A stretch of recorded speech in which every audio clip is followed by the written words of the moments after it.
Hello and welcome to Sounds Heal Podcast.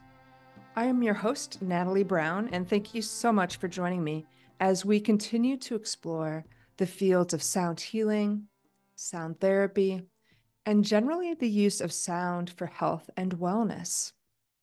We are one episode away from our 5-year anniversary of Sounds Heal Podcast, and I want to thank you so much for listening, for supporting this podcast series, whether this is your first episode or if you've been with me over the past 5 years.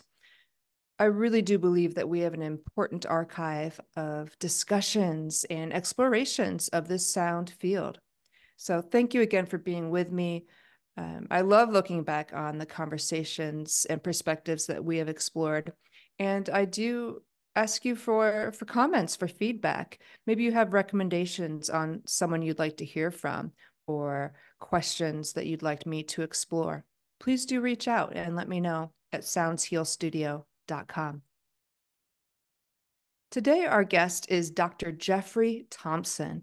And if you know the flow of my interviews, if you've listened before, I have a certain flow of questions. This one, we go beyond that. This one, we really do go with the flow and explore so many different areas.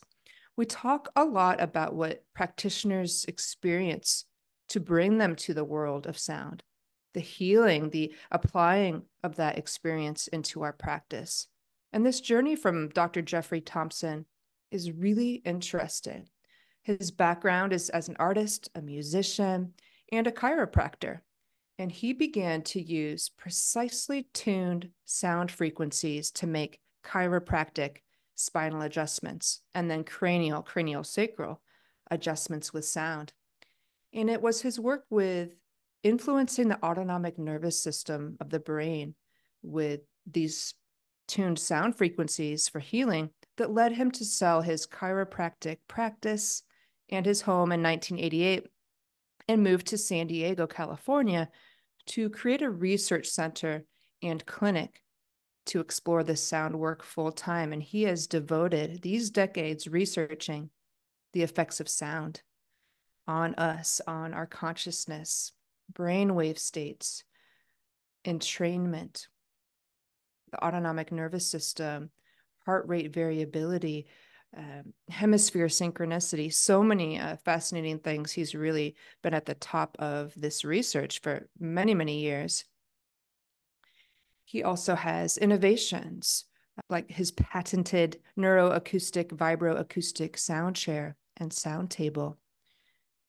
And what I like in particular about his work, and I think this direction that we're really needing to go to understand our world, our consciousness, our awareness, is someone that bridges the gap of spirituality and science, how those interweave and really pull things together. The importance of spirituality, of practice, what that really means, and how it is now being shown in interpretable scientific method.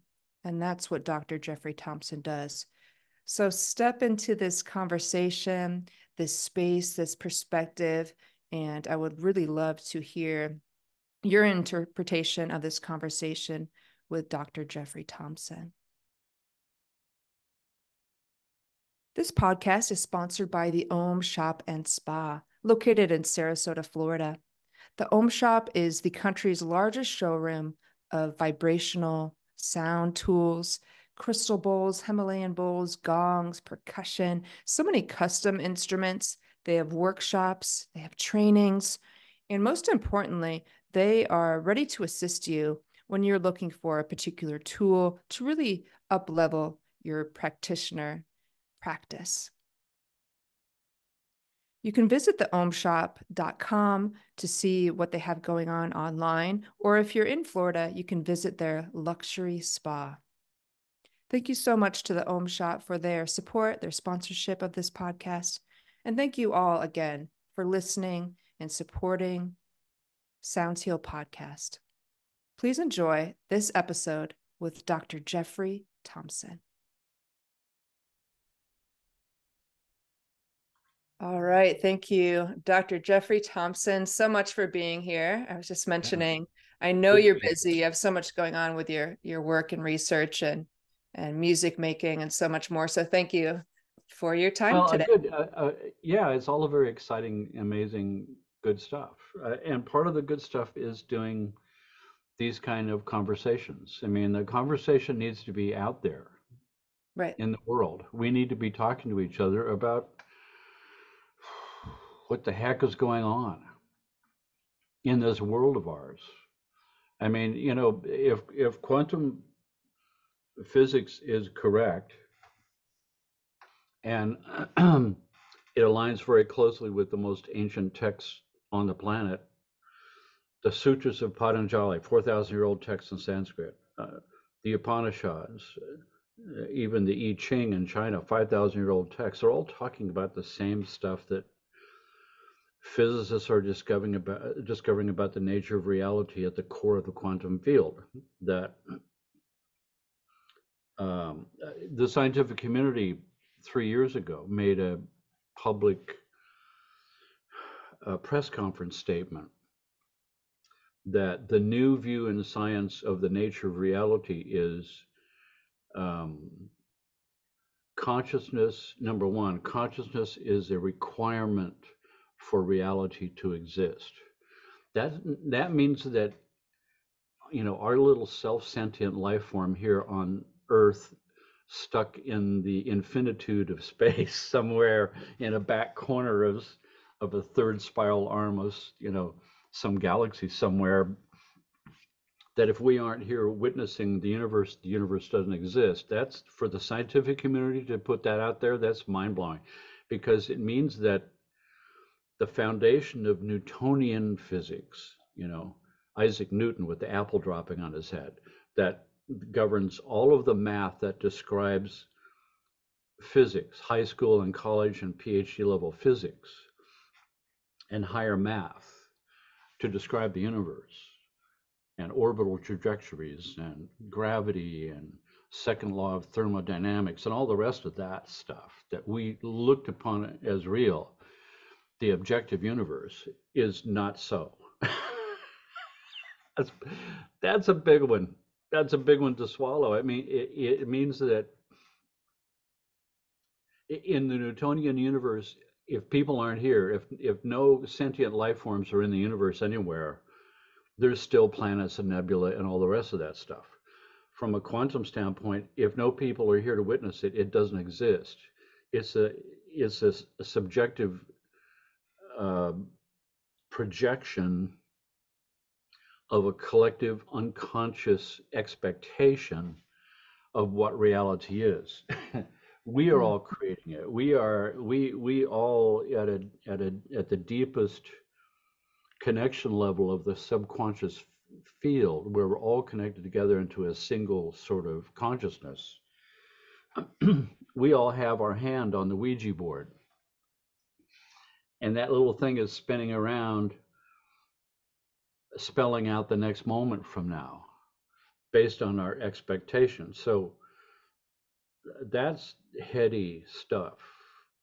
And it means that if that's true, and that we create reality under the hood, not here, not who's listening right now who has no power, but this part, who designed my body out of two cells and differentiated the tissues and makes it run on automatic, and deeper down at a collective unconscious level created a planetary ecosystem that I grew out of, and a solar system level that the planet grew out of, and a galactic level that the solar system grew out of.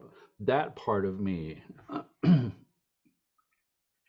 uh, that part of us, decided that this world that we're currently living in, this really screwed up, weirdo decision of a world that we created here for ourselves. Why? Out of all the infinite number of choices of what this reality could be, why have we chosen this one? Why are we manifesting it this way?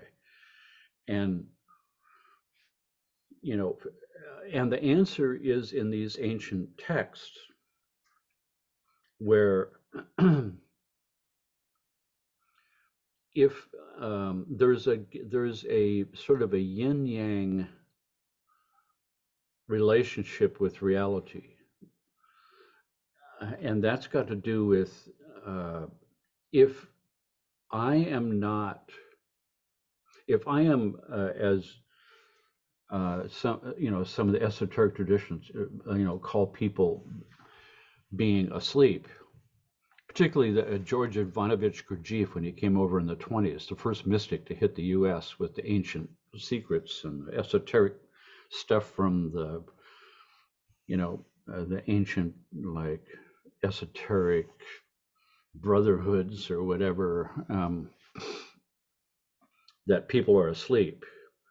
What that means is that we're automatons going through our lives, and we think that reality is sort of ordinary, and that we're just ordinary people, and it's just an ordinary thing, and it's jobs and cars and rubber tires on streets and job descriptions and television and junk food and war, and that we're not magical beings on an epic journey of all time to find the nature of our soul, where every atom in your body was once inside a star, and all the proteins and all the atoms in your body are the oldest particles in the universe. I mean, once you start to wake up to that fact, that there's a magnificence shielded behind a willing, hypnotized ignorance that makes me sick, that gives me symptoms, that gives me disease, my malalignment with my place in the universe. I've lost my indigenous self, my direct connection with life and through nature and experience and other people and community and love and respect for all living things.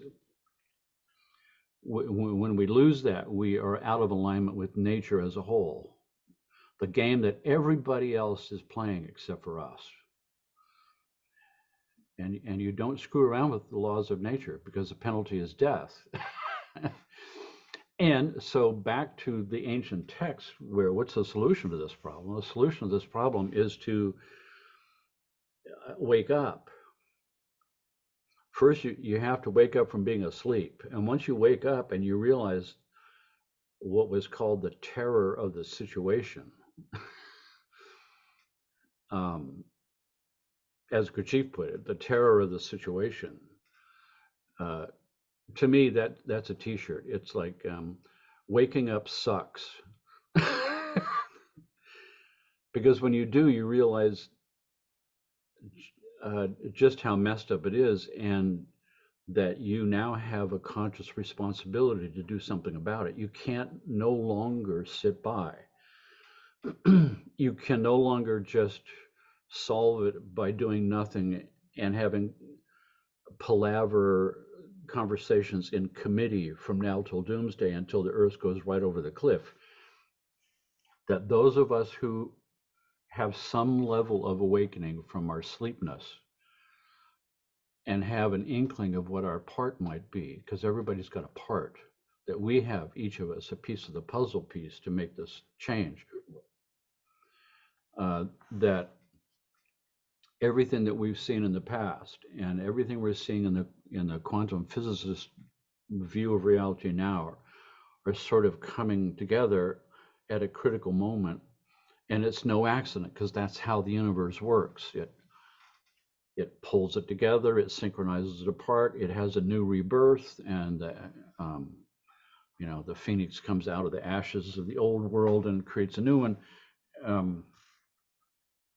Our place is in consciousness, that there's a conscious effort that has to be made that goes against the grain of entropy. So one of my live streams was all about entropy, this entropy in the universe, breaking things down to their component parts, and the force of life working against that in a yin-yang thing, to assemble those component parts together into something living and something that can reproduce and make more living things, and those can make more living things. It's growing and growing, and entropy is working against that to break it down and make you age and make you die and make you lazy. Personal entropy is hitting the alarm on snooze. And not getting up and not making your bed and not doing the dishes and not taking out the trash and all the other stuff that you have to do. But there's a deeper issue, which is conscious labor and intentional suffering. That is, intentional suffering is when I decide that I'm going to do the grunt work that needs to be done, even though I don't want to. And here's, in this case, the whole world is going over a cliff, and the conscious labor and intentional suffering that we all have to come together as a conscious community who has a piece of that puzzle. We need to bring our consciousnesses together to impact and influence the vibrations in the quantum field that create what the next moment from now is going to look like. And that's the idea behind the 100th monkey, a minimum number of people thinking the same idea or having the same idea makes that idea become manifest in the universe. So if you're not in active conscious mode, in a state of goal-oriented visualizing what kind of world you want to have for yourself or for the whole world in its biggest sense, if you're not in that activity, you're passive. If you're asleep and you're not in that activity, then the universe becomes the active component. And the universe rolls the dice. And then my life becomes a series of events in which the universe delivers random events to me and I respond to those, and that becomes my life. And some of those are good and some of those are bad and some are tragic, some are ecstatic, but it's just, chance on a bell curve. As soon as I start to wake up to a certain point where I begin to consider what kind of a life do I want to have and what kind of a world do I want to live in, and how can I go about changing that.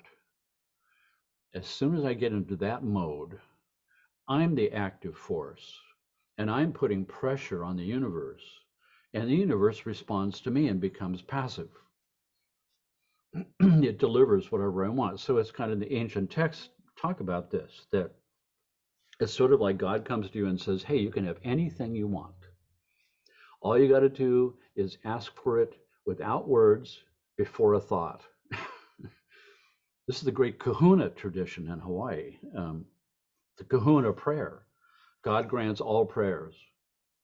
Therefore, your present experience is what you prayed for in the past. Prayer happens before a thought. It means I can't think what I want. I have to feel what I want as sort of some kind of a altered state of consciousness visualization. And when you're confronted with that, it's like, what do you want? What kind of world do you want to have? What kind of life do you want to have in your personal space? And most people come back with, well, I don't want to be poor anymore. No, that's not what I'm talking about.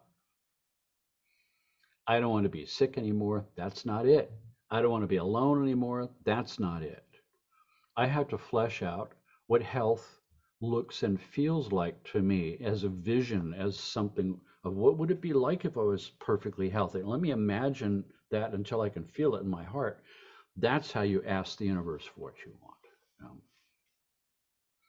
So that's what the live streams were all about. You said you've been attending my live streams. So I do a live stream every Sunday at 12:30 on YouTube channel.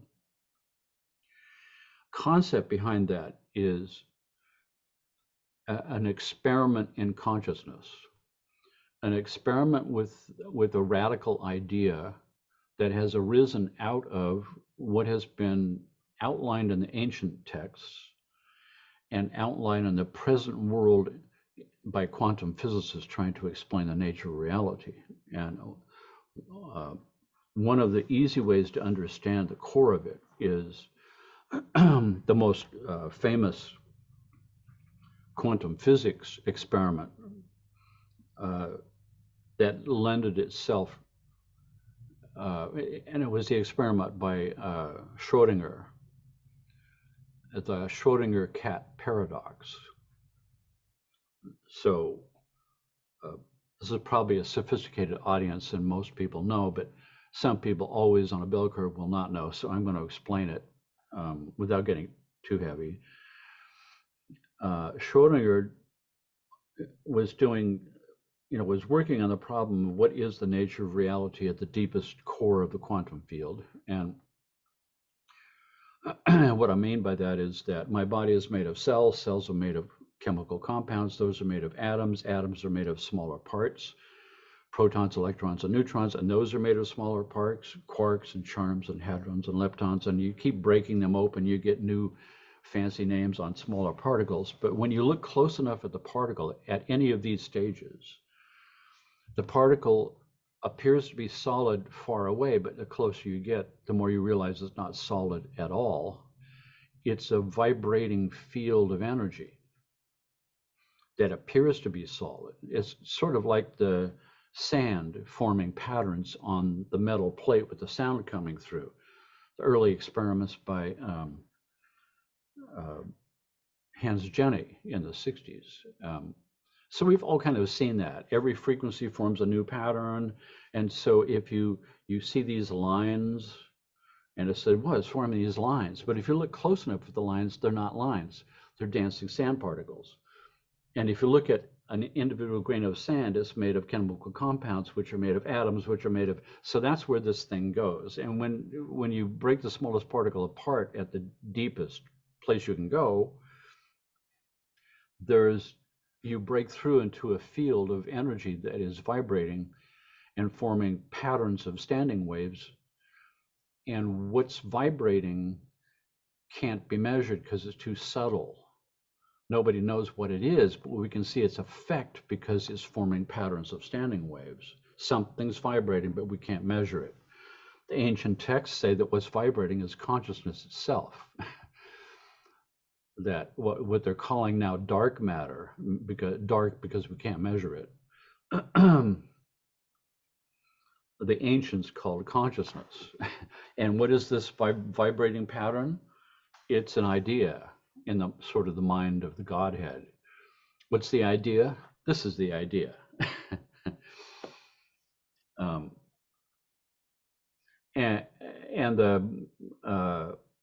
So Schrodinger now is finding this out in a math formula, and it's so astounding what he discovers that he wants to go tell everybody, but he can't tell anybody except other mathematicians like him because it's these equations. So he creates what's called a thought experiment. A thought experiment is an allegorical story to explain something that can't be explained unless you're a mathematician, right? So this famous one is Schrodinger's cat paradox, and that's a cat inside of a box that's got a lid on it. Got a box with a lid. Inside is a cat, and with the cat is a bottle of cyanide with a hammer suspended above it. And if a random event takes place and the hammer drops, the cyanide breaks and it kills the cat. And if it doesn't, then the cat's okay. The random event, let's say, is going to be, I'm going to shake the box and maybe the hammer drops or it doesn't drop. And according to quantum physics and according to what Schrodinger discovered, until I open the lid to witness what happened, until consciousness can arrive on the scene to witness, the cat lives in a living/dead cat state of potential to be one or the other, but the potential doesn't pop into reality until consciousness is added to the mix. It's like baking bread. So let's say that we do an experiment where I put the cat in, I set up the the cyanide and the hammer, and I put the lid on, and I'm a scientist, so I note the time and I write it down, and then now 2 minutes has gone by, and I lift the lid and I look inside and there's a dead cat. And I'm going, okay, that means that when I shook the box, the hammer dropped, broke the cyanide, and killed the cat. Nope, that's not what happened at all.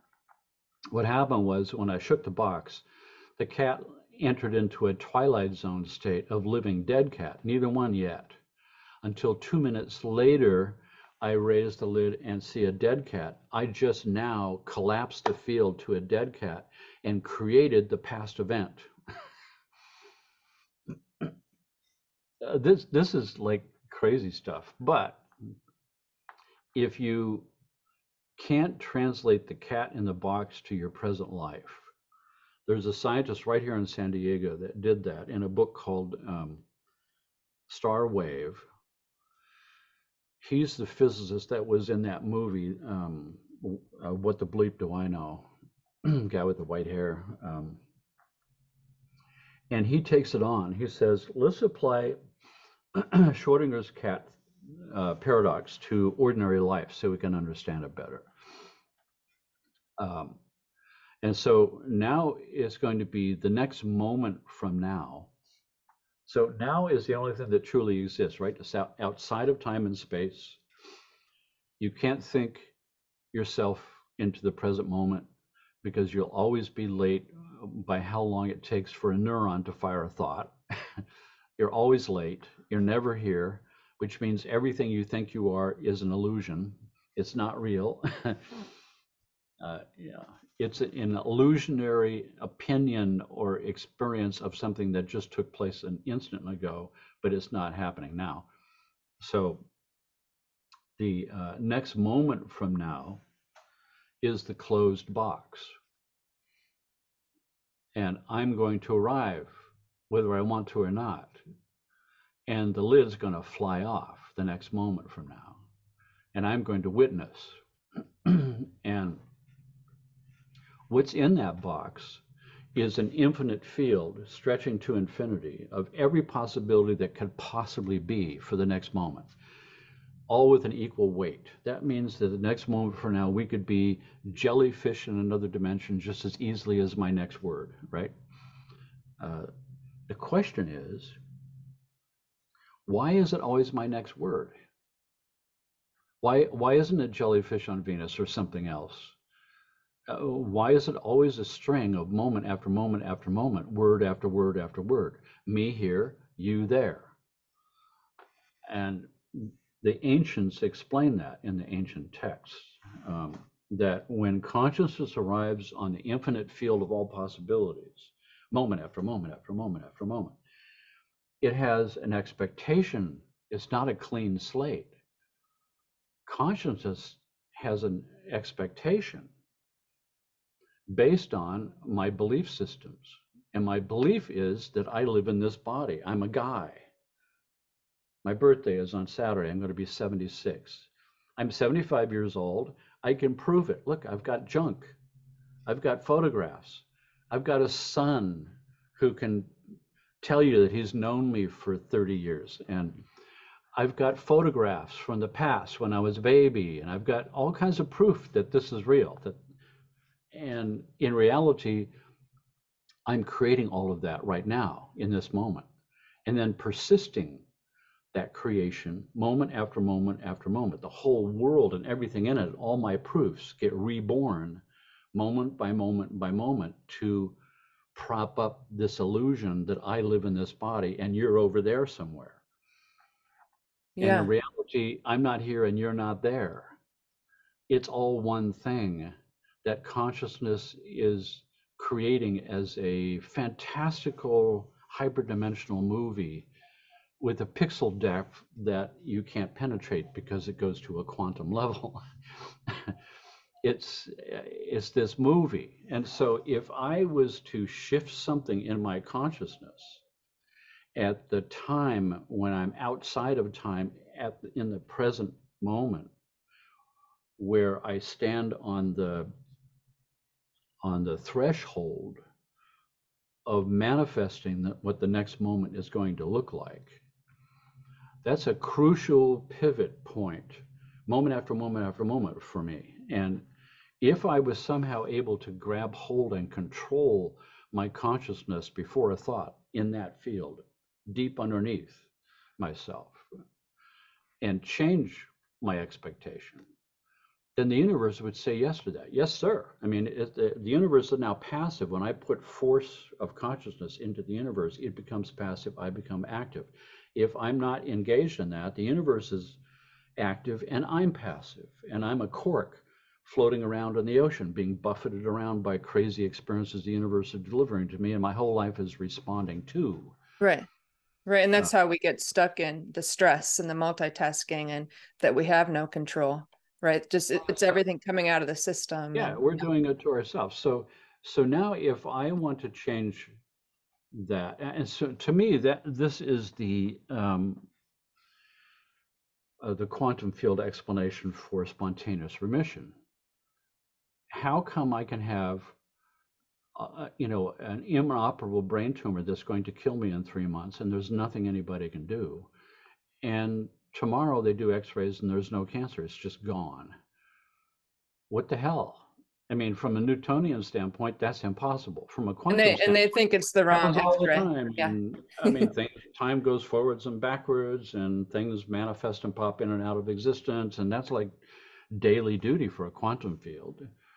No problem at all. In a Newtonian field, it's like impossible. So that means that why do I have to get to a level of intensity where I'm going to die before I can get that control and change?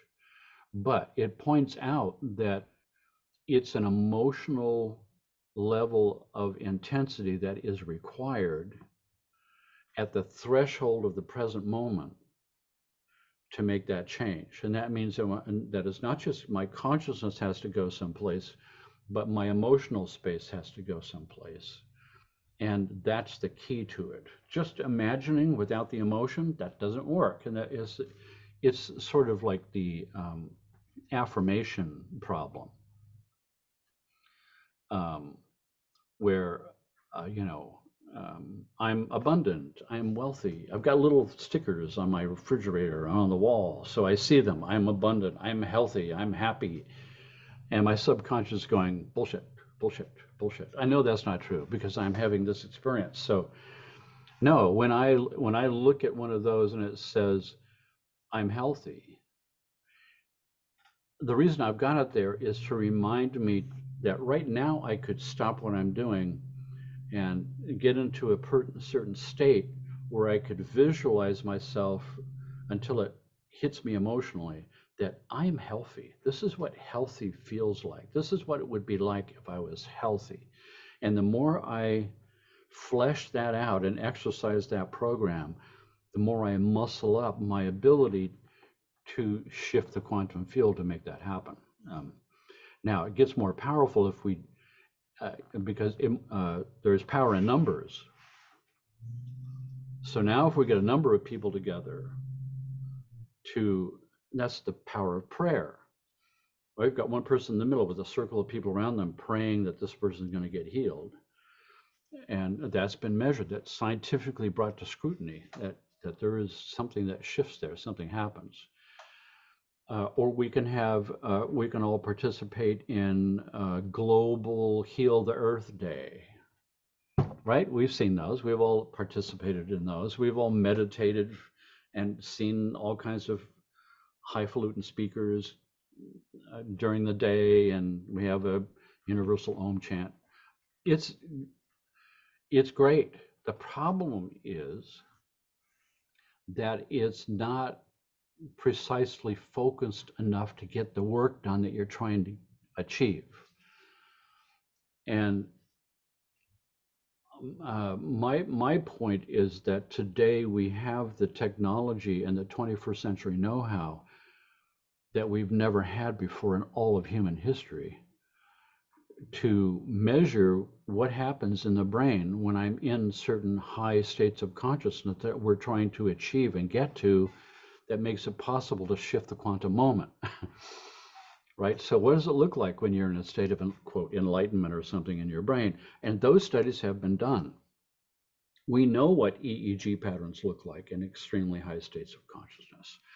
And over here, we've got a new technological approaches of brainwave entrainment. We can use sound waves, light waves, electromagnetic field pulses that are pulsing at a brainwave speed.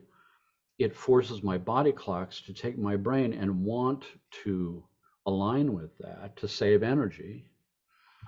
It's an under the hood knee-jerk response. My body will want to do that to save energy because that's one of the big rules the body uses to be healthy.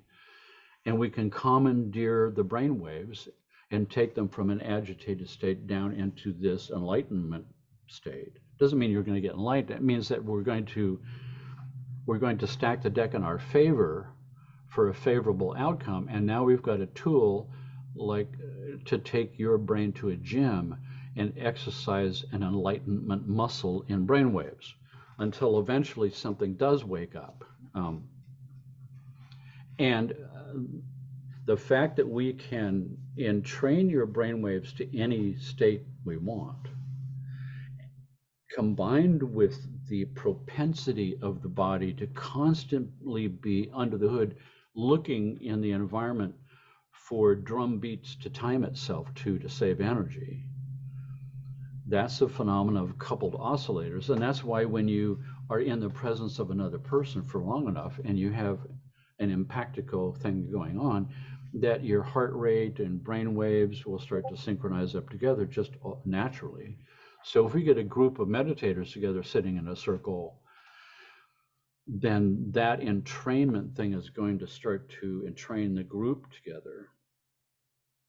And now we can scientificize that even at a distance without people physically together. That's what by all of us listening with headphones to a common soundtrack that entrains all of our brainwaves to exactly and precisely the same state. Now we've got the precision that has been missing in a global meditation, where no two people of the 10,000 people that are doing that, no two people have the same idea what meditation is. No two people are going to the same state. It's like a herd of cats with good idea and a good intention, but it's not precise enough to make the change we're looking for. We need to combine the ancient knowledge with the present physics knowledge and all the new innovations of the 21st century and bring all that to bear at the same time, pull out all the stops, do whatever is necessary to avoid the flippant iceberg. And there's no more time to sit around and have wishful thinking and maybe talk about it. There's time to do something about that. And that was the idea behind the live streams. It's a conscious experiment in attempting to do something to shift the quantum field, to get ever larger numbers of people involved, listening to a single soundtrack all at the same time, and flesh out over a series of live streams the idea of what is it that we're trying to achieve. It's not good enough to just say, oh, we want to stop the world from where it's going. That's not how you stop the world. You have to envision what kind of world you're trying to achieve and create, and have no idea of where the world is right now. Never mind that. Because if you've got that image in your mind, that gets deposited into the universe and gets manifested. So you have to clean your mind, scrub your mind, come up with a vision of what life would be like on planet Earth if everything was perfect. And believe in it to a point where you can feel that emotion of what it would be like for if everybody was pulling together and we all loved each other and we obeyed the commandments of every religion that has ever happened, which is love one another, do unto others as you would have them do unto you. That's empathy, right? Don't kill people. Don't steal from people. Don't lie to people. It's the basics that we've all sort of lost. That's the spiritual moral compass that we need to reestablish in humanity. And technology is here to do that. If we go one step more, then I have this the system that I use for healing with sound, which is probably what you thought this conversation was supposed to be about. You can't ever tell what the hell is going to happen, right? But there's a precision process where, so number one, it's well recognized worldwide in scientific and medical communities that the ultimate cause of disease is stress. We know that to be true, that the ability of the stress handling systems in the autonomic nervous system inside your brain, with the sympathetic, parasympathetic, fight or flight response, digestion response, that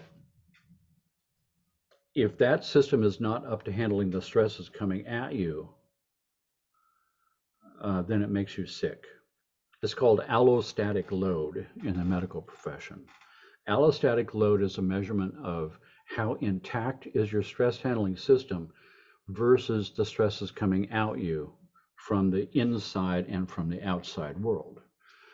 And that measures your allostatic load. How much load, how much heaviness of stresses are there that you can be strong enough to handle. And if you get into a situation where you can't adapt to the increasing levels of stress anymore and they start to dominate, then the autonomic system goes into a permanent state of sympathetic on, fight or flight response that never ends. And then it gets locked into that vicious cycle it can't get out of. And why that's devastating is because from a standpoint of normal, healthy physiology, the sympathetic and the parasympathetic branches of nerves, like the vagus nerve that comes down and the sympathetic comes out of the spinal cord and innovates everything in your body and tells it all what to do and gets signals back from it and tells it its present state of balance, and then sends signals down to adjust that balance until everything is perfect. That's a purely perfectly healthy person. Is sympathetic, parasympathetic are in this idle neutral mode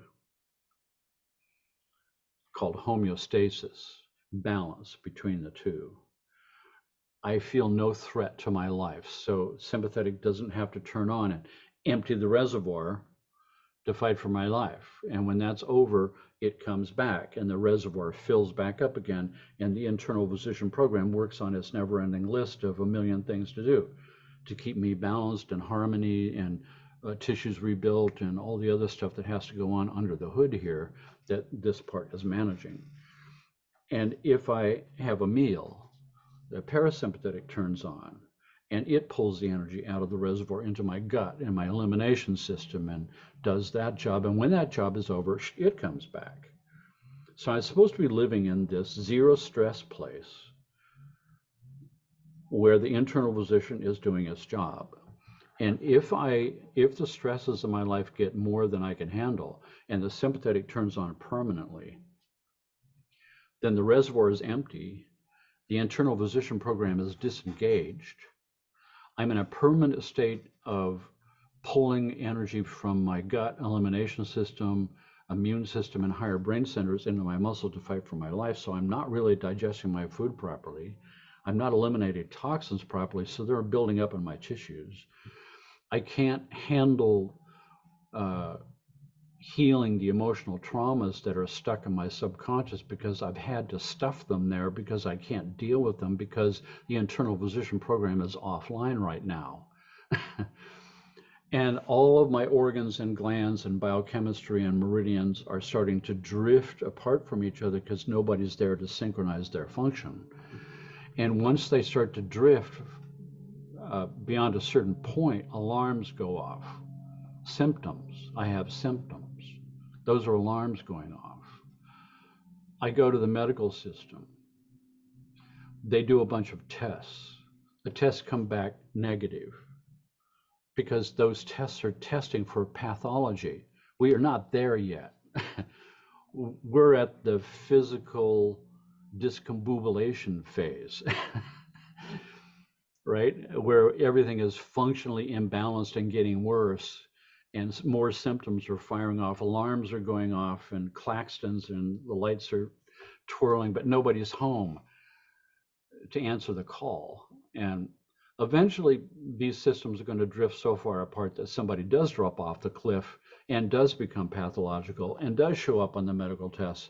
And now you're into that system. So the innovation of what I've come up with. So first of all, in order to measure allostatic load, the gold standard worldwide is something called heart rate variability. And there is a sort of a layman's version of heart rate variability that's like the Fitbit watch and stuff like that, or a pulse sensor. It's all based on the pulse.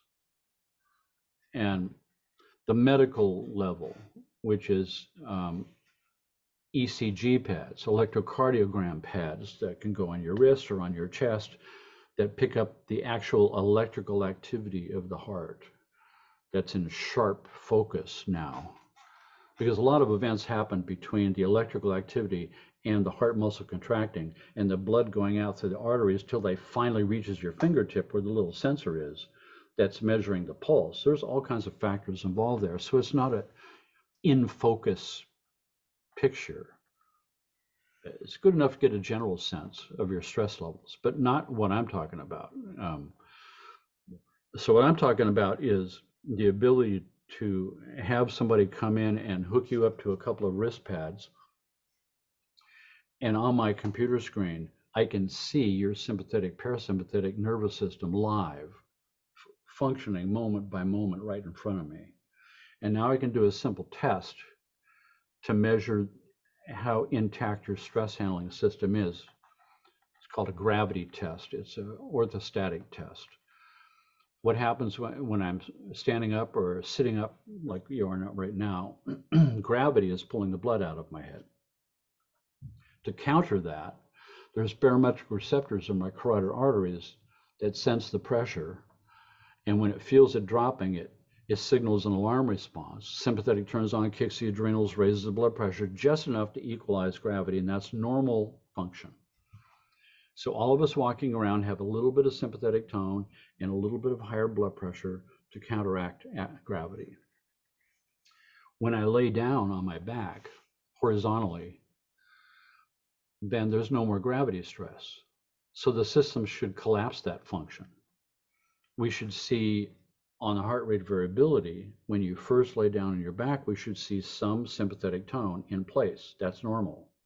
And we should see it collapse down to zero homeostasis in the absence of gravity within about 3 minutes. And after 3 minutes, after 5 minutes, after 10 minutes, if it's still on and it's not responding, we have objective clinical evidence that you're screwed up and you're in bad trouble because you're running a fight or flight response all the time you can't get out of, and you're burning up all your resources. The internal physician program's not in place. And by definition, I know you've got digestive problems, elimination problems, immune problems, foggy brain, and you can't sleep because your body is running a vigilance program. Your body is running essentially a fight or flight program that thinks that the saber-toothed tiger is coming after me for breakfast. And it's not a good time to get a deep sleep where I'm vulnerable and can't be woken up very easily. So that's why we have a chronic insomnia epidemic worldwide. People can't sleep. So once I've got this in place and I can see the sympathetic is stuck on, there's a sound frequency that is precise to a couple of decimal points that will push the reset button and break that vicious cycle and return it to homeostasis. And since I don't know what that frequency is, I've created a sound sweep program that sweeps every frequency from 50 hertz to 200 hertz in a loop, up to 200, back down to 50 in a 4-minute loop. And I deliver it into your body through a specially designed sound chair. So it's more like biofeed in rather than biofeedback, which a lot of the devices are biofeedback. This is actually looping it into the system. Yeah. Yeah, I think, and you know, I hope I don't get myself in trouble here, but I have problems with biofeedback and neurofeedback. And here's the problem. When you study a medical level of anatomy and physiology, the design of the body is precise and clear. There are no mistakes here. There's no such thing as, what's that pesky appendix doing there? We can't figure it out, therefore it must not have any function. What hubris and arrogance is that grand nature made some kind of stupid mistake? No. Later on, they find out that it's the seed storehouse for the biome. In case you ended up with some kind of horrible, gut flu that wiped out the biome, you could repopulate it from the storehouse in this little organ. And on like that. You don't really need that gallbladder. Let's just cut it out. You don't really need that thyroid. We can remove. It's the arrogance of that is at its core based on the idea that the medical profession really doesn't buy the idea that there's an inherent force, an inherent biological organic intelligence that knows how to grow my body out of 2 cells and differentiate the tissues and make me everything I am and run it on automatic under the hood without me thinking about it, and heal it on a million levels every day.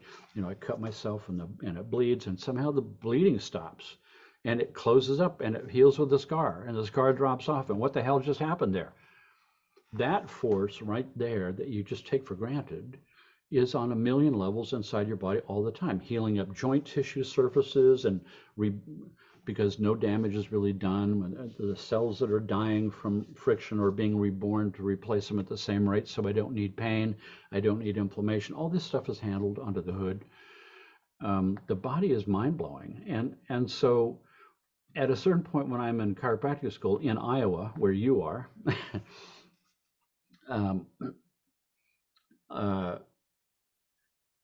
I'm struggling mightily to figure out how am I going to memorize all of this unbelievable level of information, the wiring diagram of the brain. You got to memorize it. All the muscles, all the joints, all the origin and insertion points of all the tendons, all the cellular biology, all the biochemistry. I mean, it's like so much, you can't believe it. And for me, the secret was illustrating it, because I'm an artist. I went to art school. I've got a Bachelor of Fine Arts degree. So that was the key for me. If I drew it, it burned it in my brain.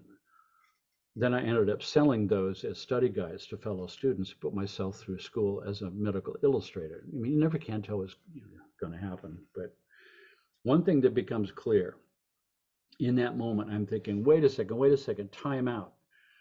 Didn't I grow this system myself? Why do I have to pay somebody and go to school to learn what I already did? That's because this part is intentionally disconnected from this part on purpose. The body did it on purpose for some reason.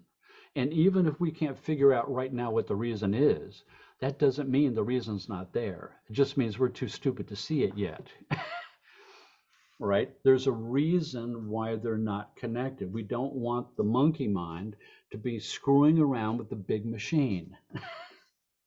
It's not its job to do that part. It's the autonomic nervous system's job to do that part. So if I use biofeedback and neurofeedback to take what's going on under the hood and feed it back into my conscious awareness so that I can learn how to manipulate the function of this from small mind, I am breaking one of the primal rules that the body put in place when it designed itself. And even though clinically that might help people, the big picture is it's working against something, and there's always going to be ramifications and problems with that. In other words, I wouldn't want to have to learn to regulate my heartbeat with my mind. That would be insanity. I would spend all my time managing my heartbeat that beats 60 times a minute. 60 times a minute, I would have to pay attention to say, okay, beat now, beat now, beat now, beat now. Oh, and make sure that the respiration syncs with that. So let's do both those together. I would have no time for anything else. And that's what the danger is in managing under the hood with small mind. Real biofeedback, real neurofeedback would be keeping this part out of the loop and allowing the autonomic nervous system to have the information from the heart rate variability feed back into the under the hood mind so it can self-regulate in a different way. So that's one of the projects we're working on. But right now it's biofeed in. I'm watching the screen. I'm making sure this is working. I'm making sure that when we do this sound sweep through this into your body through this sound chair, and I'm watching your HRV display, you've got this locked in sympathetic on, and the sound is sweeping and untuning through this sweep of frequencies. And as it's getting closer and closer to the correct frequency that works for you, you can see the autonomic nervous system is liking it and collapsing its stress down more and more and more and more until it hits this point. And at that point, the computer program, which is watching this, captures the frequency that was playing at that moment, pops it up, and displays it as 128.45 hertz.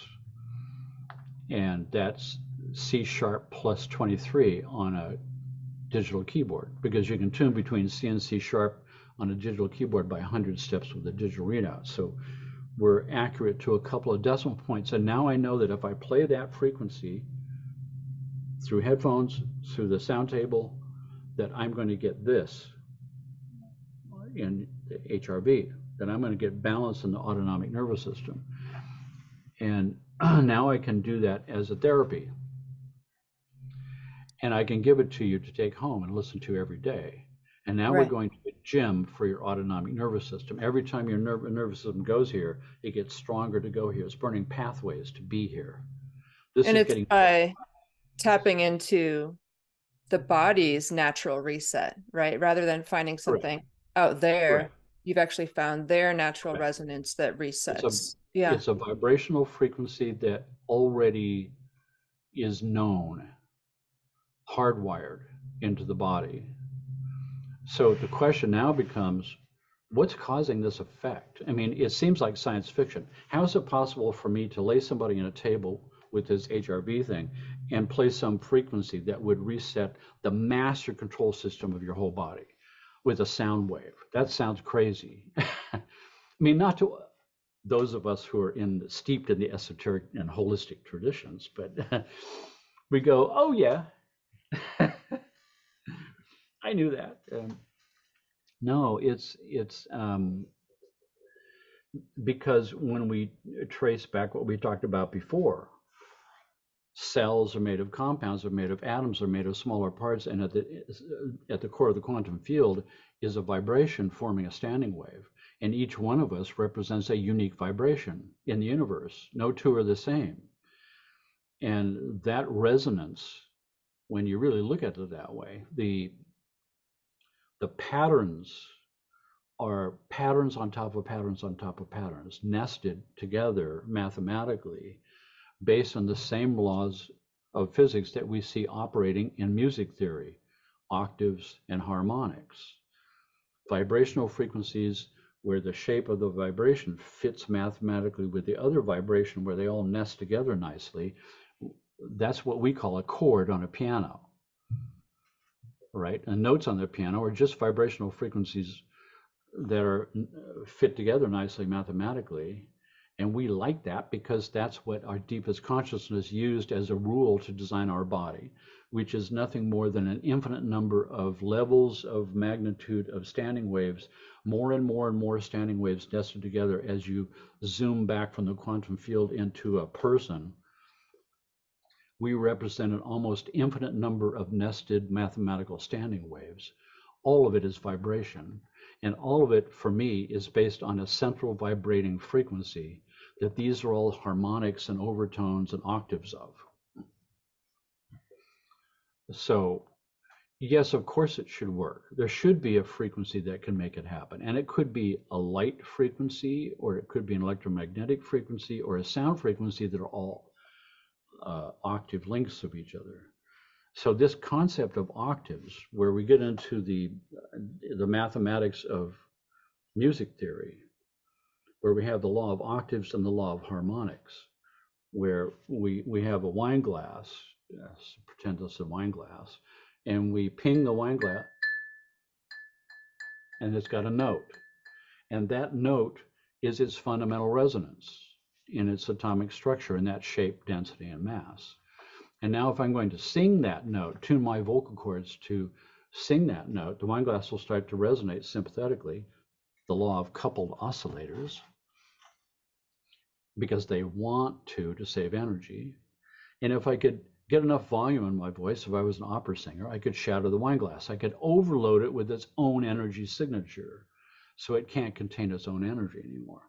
But just before that moment when it explodes, the atomic structure of that glass has now reached its highest possible energy state.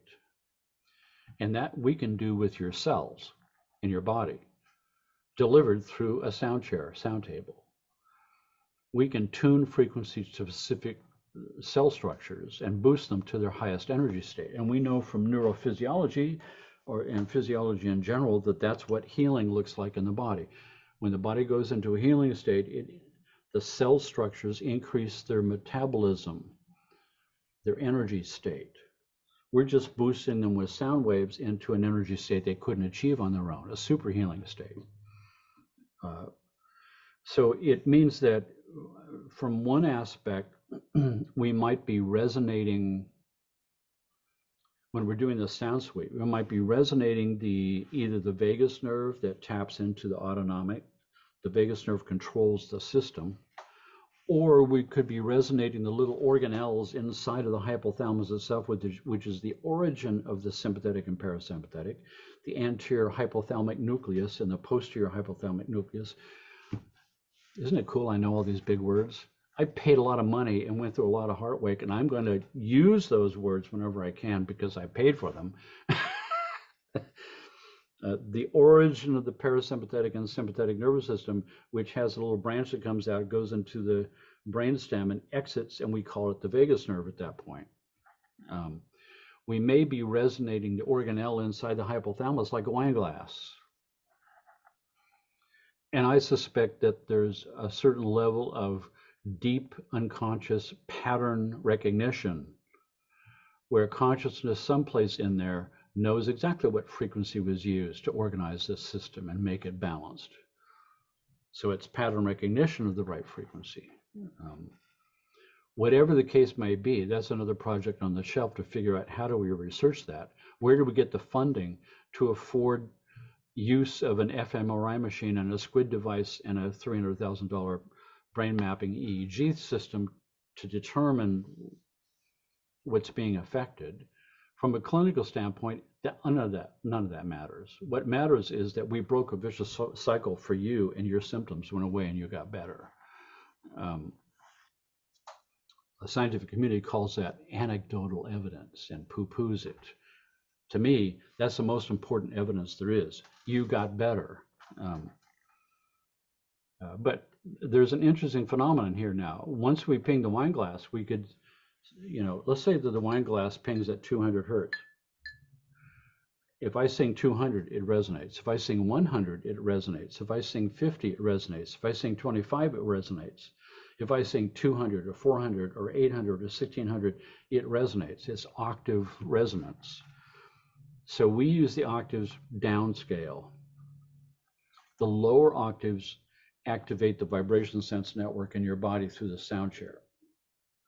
The headphones delivers the full spectrum of sound from 20 to 20,000. But our calculator will identify frequencies below 20 hertz, right? 200, 100, 50, 25, 12.5. 12.5 is not sound anymore. It's a brainwave frequency, just under alpha.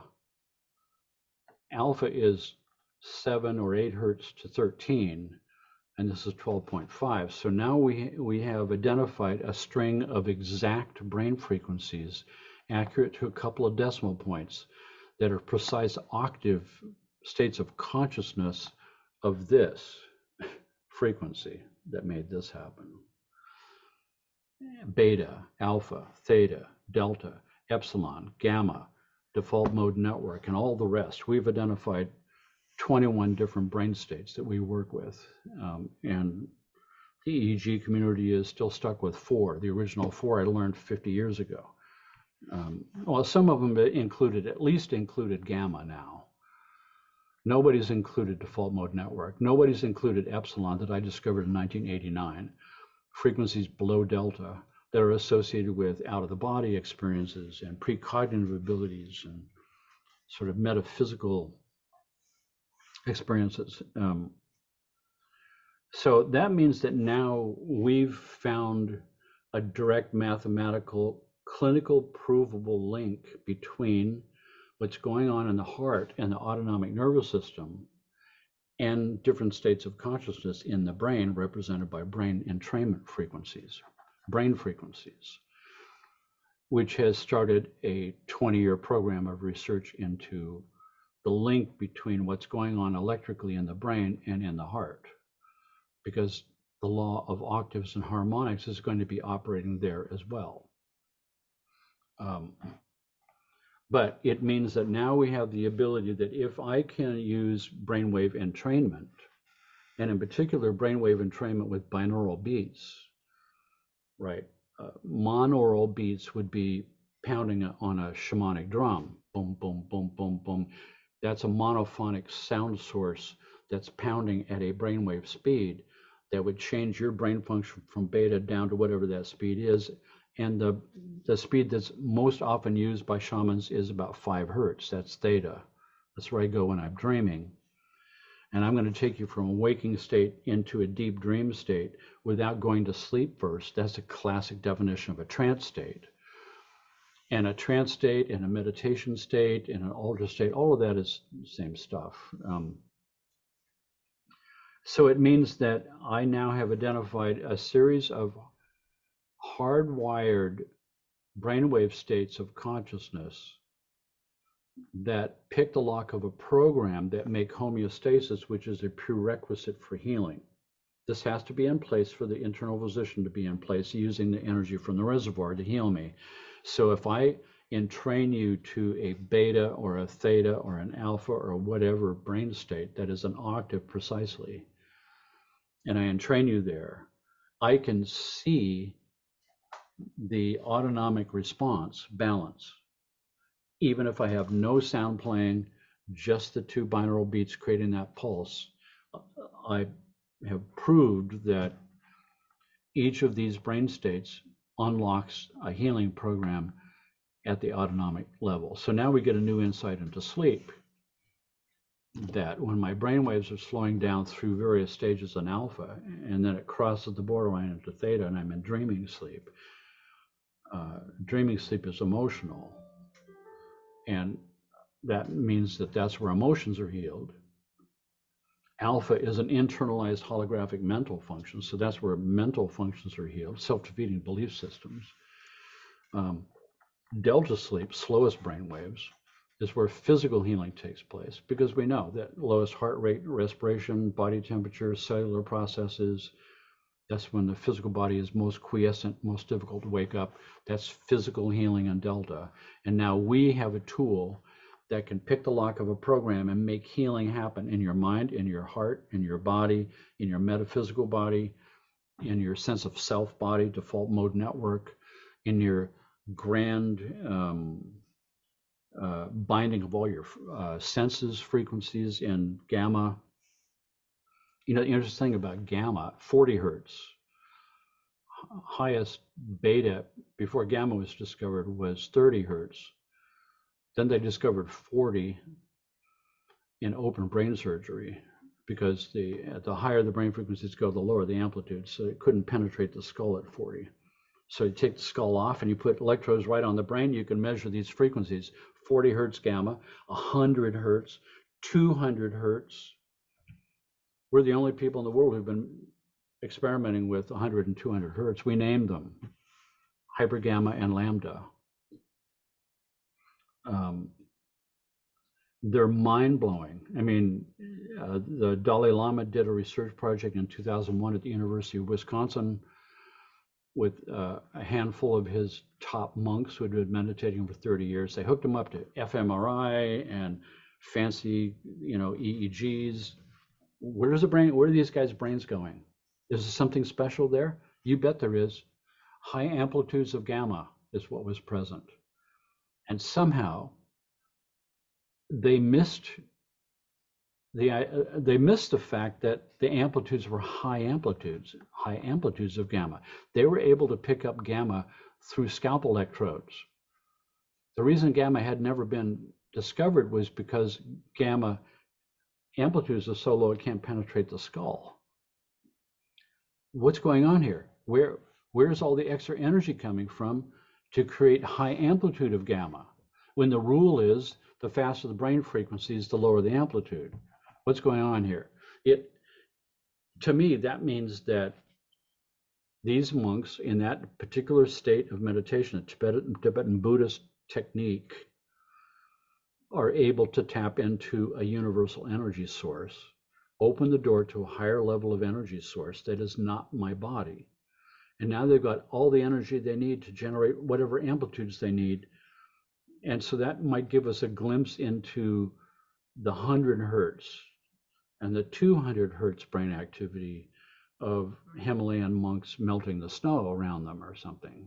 These impossible things that you can control your body temperature at will, you control your heart rate and respiration at will, you can control your sugar levels at will. You're not doing it from here. This has learned.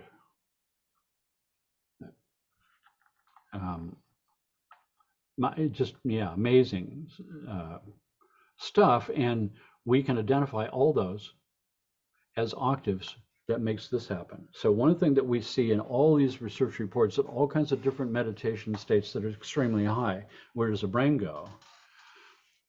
One thing they all have in common is each one of them has a specific brainwave pattern. That means that Zen meditation looks different in the brain than shamanic journeying. And that looks different than this Tibetan Buddhist meditation.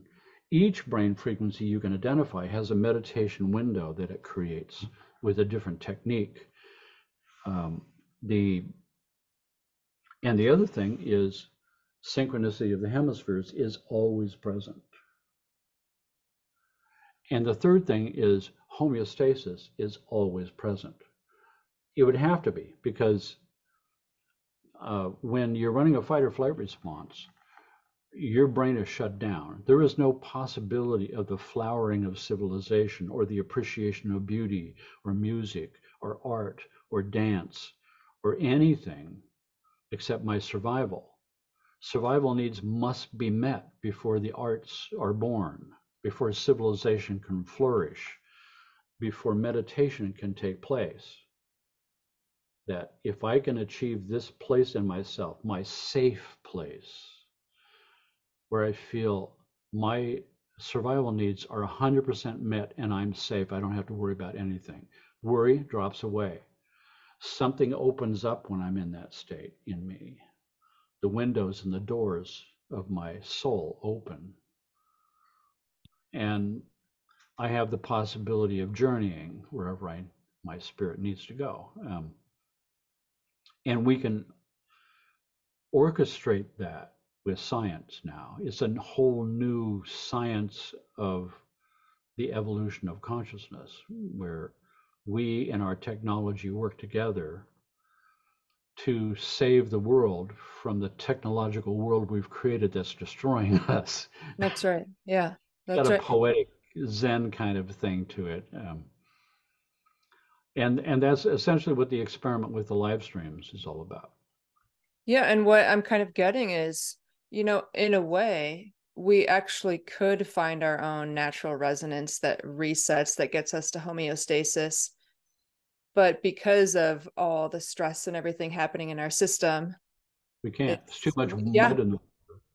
So right. we always kind of have to remember that the present functioning of my body in its natural state, how it functions and how it self-regulates and how it times itself to the world and all the other stuff that goes on to keep me healthy, was designed in an environment of 20,000 years ago.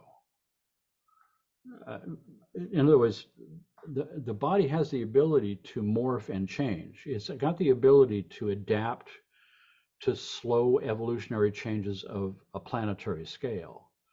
Earth is constantly shifting and changing, and biological species have to change with it if they want to survive. But the changes are slow enough that we have the ability to adapt through generations and change our DNA that we pass to our offspring.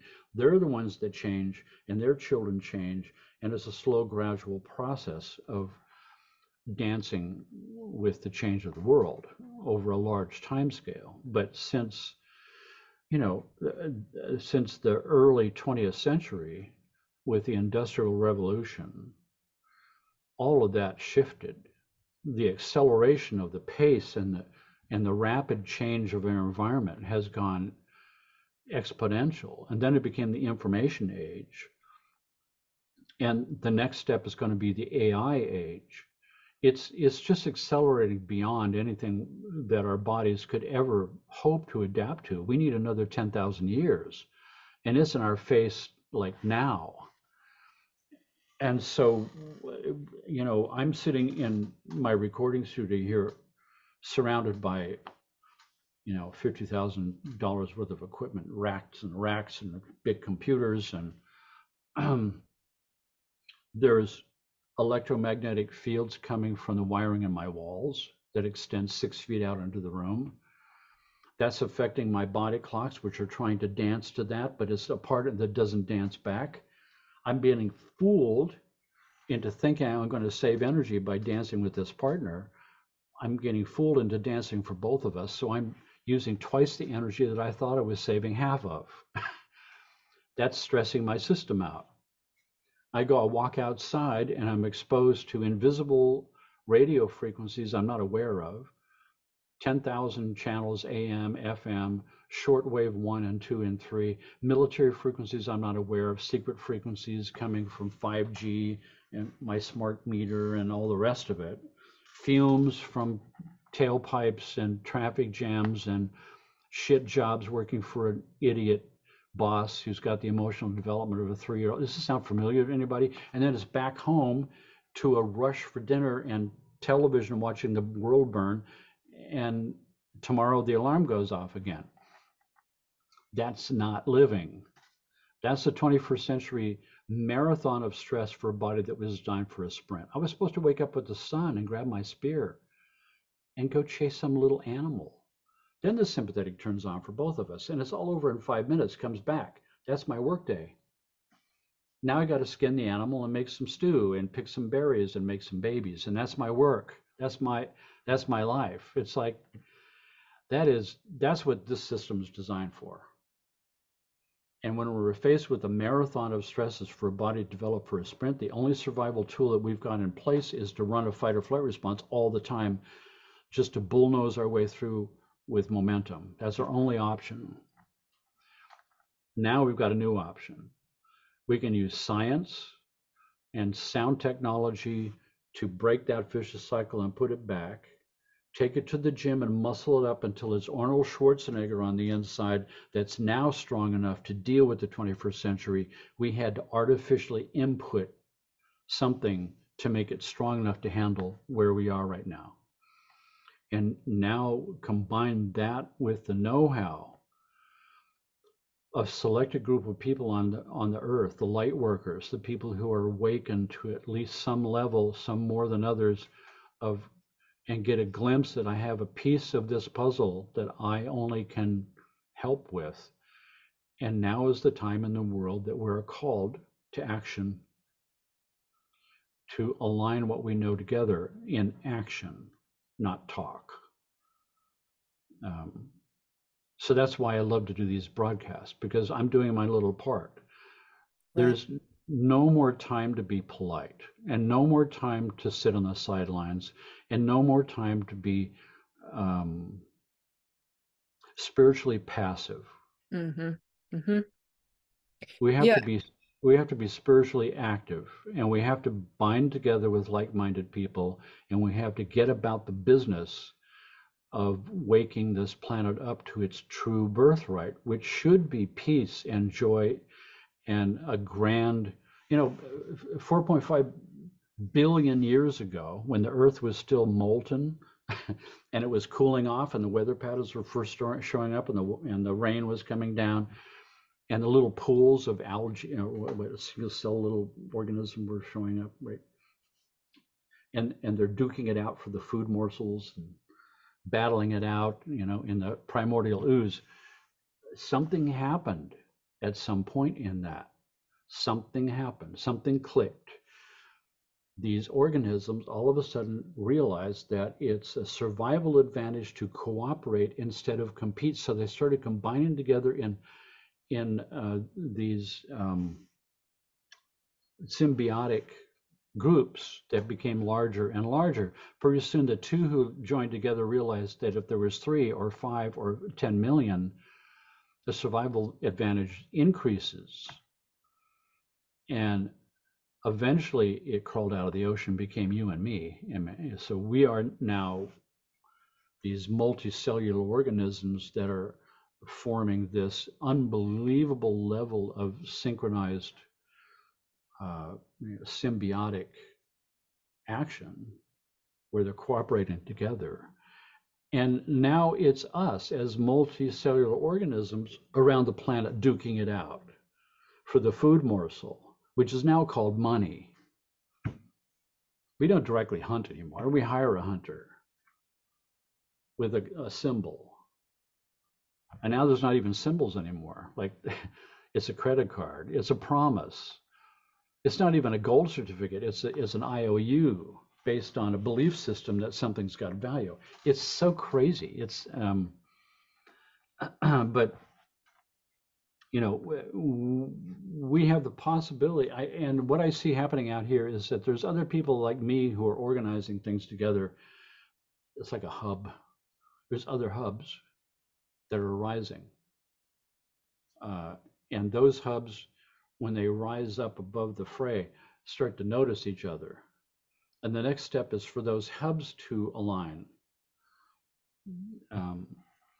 That's how it organically grows from the grassroots up. It's not the kind of thing that any human being can organize from the outside in, because that's how the holistic world works. It organizes, it's a self-organizing system. It's not a hierarchic system that's artificial with people with titles and power over others.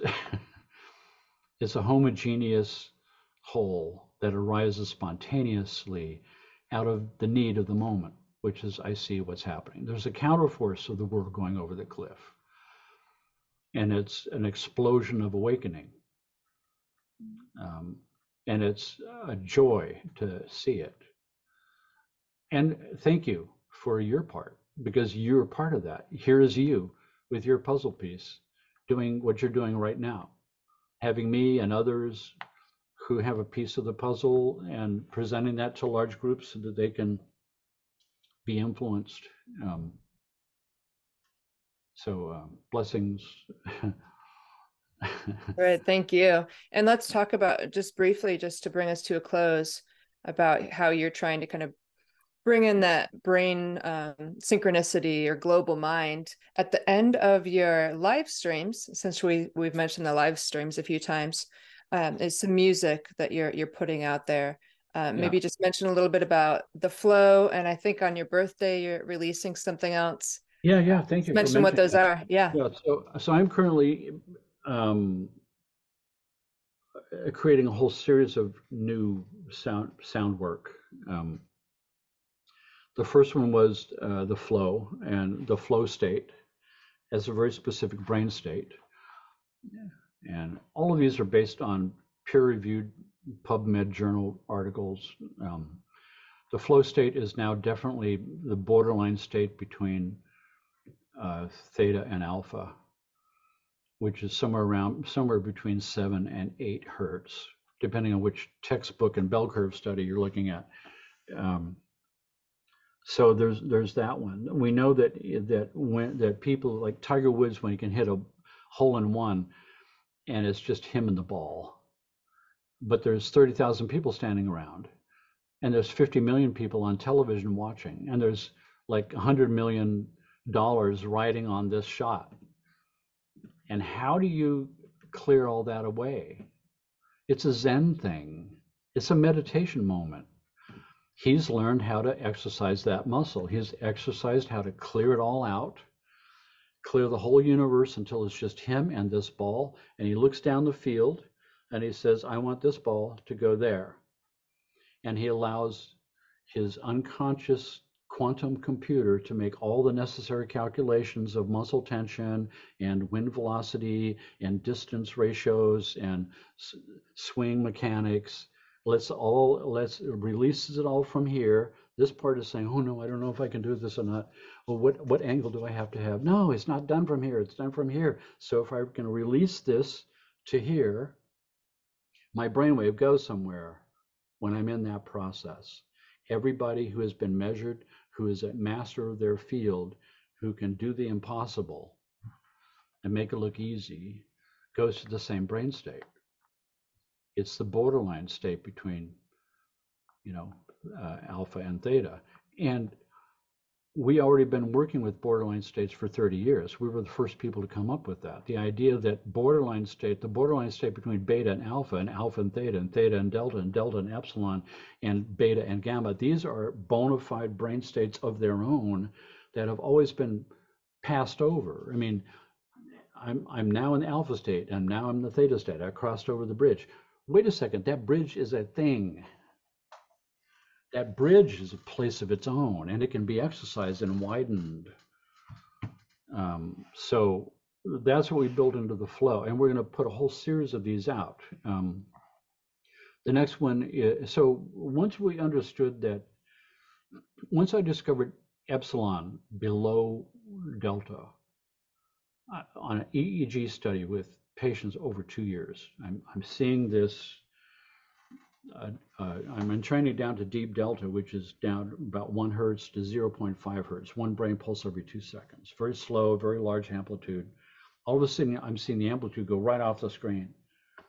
And I'm realizing, wait a second, this looks like brain activity below 0.5. That doesn't, they told us that didn't exist. They told us this house had no basement. And after that, every time I saw that happen, that person would get off the table and go, you won't believe what happened to me. I was on the ceiling. I could see you down there on your computer. I could see my body. I went through the ceiling. I went home. I found my missing keys. And people later are calling saying, you won't believe what happened to me this week. I knew when the phone was going to ring. I knew when this was going to happen. I knew I'm getting these precognitive experiences, like, or spiritual epiphanies or deep insights, and when I did, global searches for anybody, finding below delta brain activity, the answer is no. So I thought, damn, I discovered something. I get to name it. The next Greek letter down from delta is epsilon, so I named it epsilon. But the cat was now out of the bag. if I just found a basement in this house that they told us there was no basement, I wonder if there's a sub basement. So I started experimenting with epsilon 2, one half that frequency, one octave down. And then I started looking at beta. Gee, I wonder if there's something above 30 hertz beta. And then wham, they discover it, gamma at 40 hertz and 100 and 200. So that answered all those questions I would have been naturally asking. I wonder if there's an attic on top of this attic and an attic and a tower on top of that attic, and and so then I'm thinking, okay, I wonder if there's something below epsilon 2, right? 0.5 hertz delta is one brain pulse every 2 seconds. Epsilon would be one brain pulse every 2 to 4 seconds. And epsilon 2 would be every 4 to 8 seconds. So I wonder if there's anything that's below one brain pulse every 8 seconds. And that was default mode network discovery, the slowest brain frequencies ever discovered using fMRI, one pulse every 10 seconds to 20 seconds. And so that would be epsilon 3. That's exactly where I was going. They discovered it. It's there.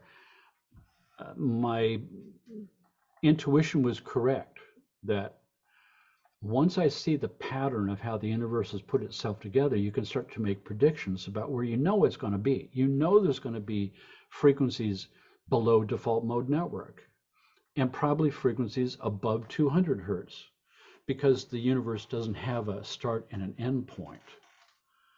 It's just our equipment, can we measure it or not, right?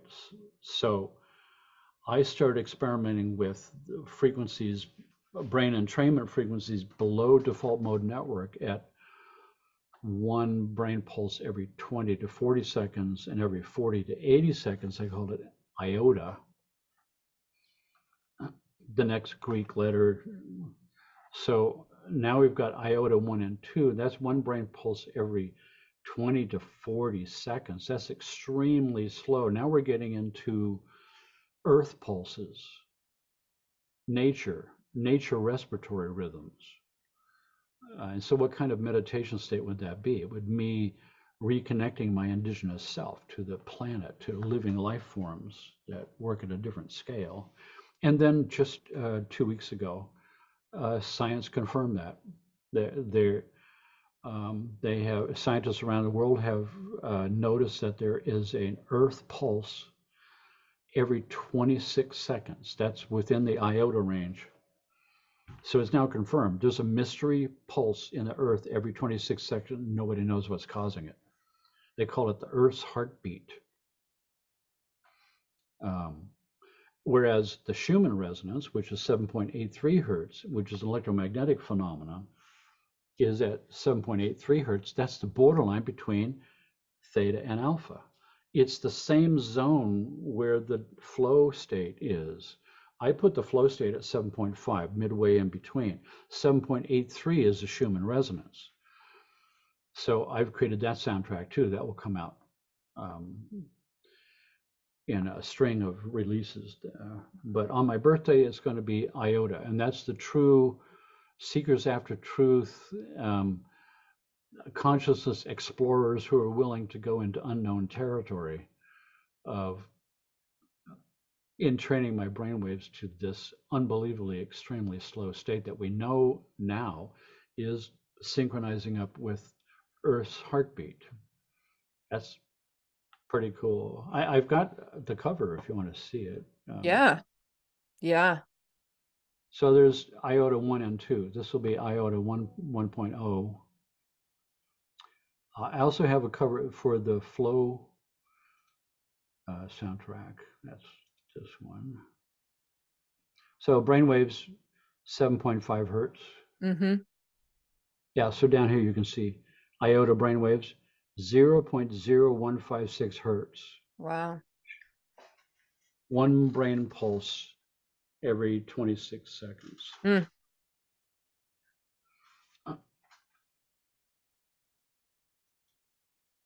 Well, what's amazing is, a lot of your work you've discovered from trial and error and experiments and, getting anecdotal evidence, but then it ends up coming out. Science says many years later, you yeah, I know. mean, some of it became deductive reasoning. And you got to bear in mind that I've been,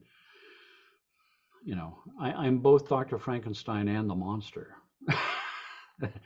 I've listened to tens of thousands of hours of my own soundtracks as I make them as a recording engineer and a musician, but then I listen to them afterwards, and I've had all these thousands of hours of brain entrainment and synchronicity, and that has opened up something in me. It's opened up my abilities to listen to the voice, to listen to the whisper that says, there's a pattern here, that the borderline between theta and delta is where you access long-term memory in the unconscious mind. So now we can revolutionize learning. No more memorizing. That's why I passed the California State Board exams with 96s. And then I see an article, I have these news feeds that come through, so I keep my finger on the pulse of what's going on. I usually see it quickly.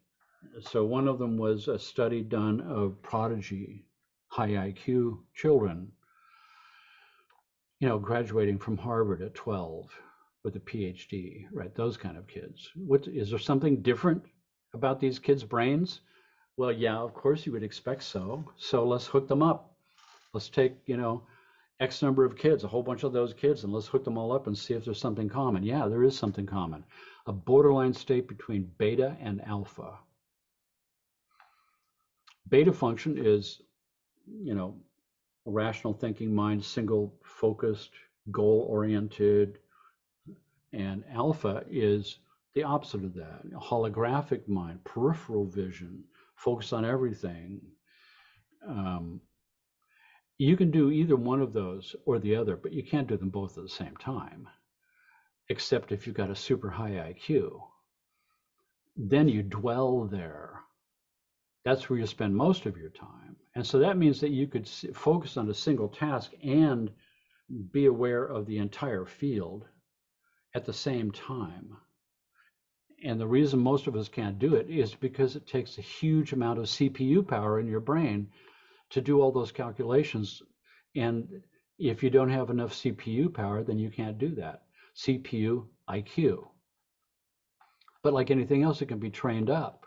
And if we know exactly that the borderline between beta and alpha is where IQ resides, we can entrain you there and increase your IQ, increase your brain's capacity for more calculations. So all of a sudden it becomes an extrapolation. Okay, I see the pattern. The voice whispers, bubbles up and says, there's a pattern here you can see. There's probably a borderline between theta and alpha and theta and delta and epsilon and gamma and beta. And I bet you there's something beyond even those. And now the newest research in the last 6 months has been the discovery of brain frequencies that are not borderlines that work together. Gamma works with theta. So gamma is called the binding frequency, 40 hertz. It binds all the sensory information from my 5 senses in various locations into a single place and binds them together. So my experience out here makes sense. That what I see and what I hear align together, and I know they belong together because it's being bound. But the process of how it binds it is cool. The 40 hertz gamma modulates emotional theta frequencies and creates a frequency modulation, which is what FM radio is. FM stands for frequency modulation. It's how you broadcast music in stereo. The brain is doing that. So gamma modulating theta lifts the information right out of the brain into a wireless communication network cloud of the brain, the internet of the brain. It's mind-blowing. It brings me to, hang on, one of the laws that I suspect to be working, because I see it all the time, is the principle of Godifidib. So the principle of Godifidit is uh, God did it first and did it better. It's already been worked out. I mean, whatever you puny little mind thinks it can discover, nature has done it 10 times better, and it did it, 100 million years ago and perfected it already. So this concept of wireless communication with the brain is a mind blower, but it shouldn't be a surprise because the body is probably doing wireless communications with all the organs. The autonomic nervous system probably has a wireless network of communication with everybody too that we just haven't figured out how to measure yet. And so I'm just making that prediction because I can see the pattern. It becomes obvious that, of course, if the brain's doing it, it's happening everywhere. It's it's a matter of time before somebody, and then like 10 years from now, somebody will discover it and they'll say, hey, I predicted that. And by that time, Right. who's that guy with the ponytail? I mean, Well, it's the same thing with the brain heart connection, and yeah, things that you thought, yeah, that makes sense, it works, and the brain gut connection. yep. Yeah, sure, we can wait for science to prove it, but right. Yeah. So once again, science discovers what all the rest of us knew already for 70 years. Right. Happens over and over and over again. Yeah. Yeah. But this idea that I don't have to wait for the scientific community who poo-poos this stuff in order to create brainwave entrainment frequencies in iota today for people who are brave enough to explore those regions of consciousness.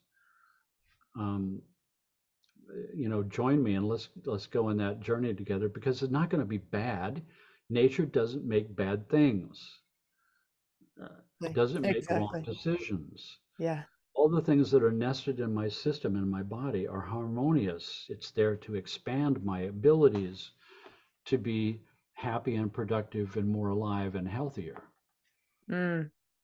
right? It doesn't do the opposite of that. It's when those systems aren't aligned that disturbances come in and we have those as symptoms and we call that disease.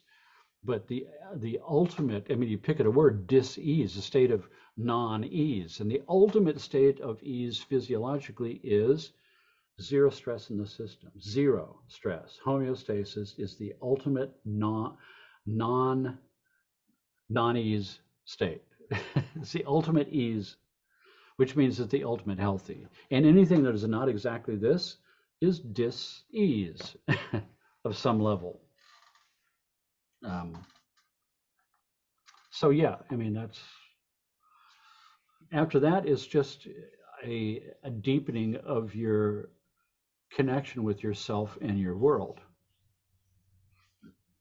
And you have to be careful. There was one of the things I mentioned, Gurdjieff coming over in the 20s with all these secrets from the East. And he had a funny way of packaging it for the Western mind. So one of his sayings was, blessed is he who is completely asleep, because they don't know. And blessed is the person who is completely awake. But woe to all the rest of us who've got our butts stuck between two bar stools. Once your butt's off the one asleep stool, there's no going back. I mean, once you've wakened up a little bit and you've seen what's so, you can't go back. You can only go forward. And if you are afraid to go forward and you stay where you are, you're just going to drop by gravity and hit the floor. So that's why I say, like, waking up sucks, because as soon as you wake up, you see the suffering of the world and you realize you're part of the answer. And along with that comes a spiritual responsibility that you can't shuck. Your life now becomes a life of service, an empathic path with all other living things and people. And then you start preaching. Well, Excuse me, I'm guilty. I'm in so your guilty. case, though, yeah, thank you. Thank you for leaning into it and not ignoring it and continuing to do the work. I know I'm sure there's periods where you'd rather not, but thank you for continuing to explore and getting back to the live streams and everything you're doing right now. Yeah. Yeah, there's no turning back. I mean, you ask Yeah. yourself the question, if I was to win the lottery and $50 million tomorrow, what would I do?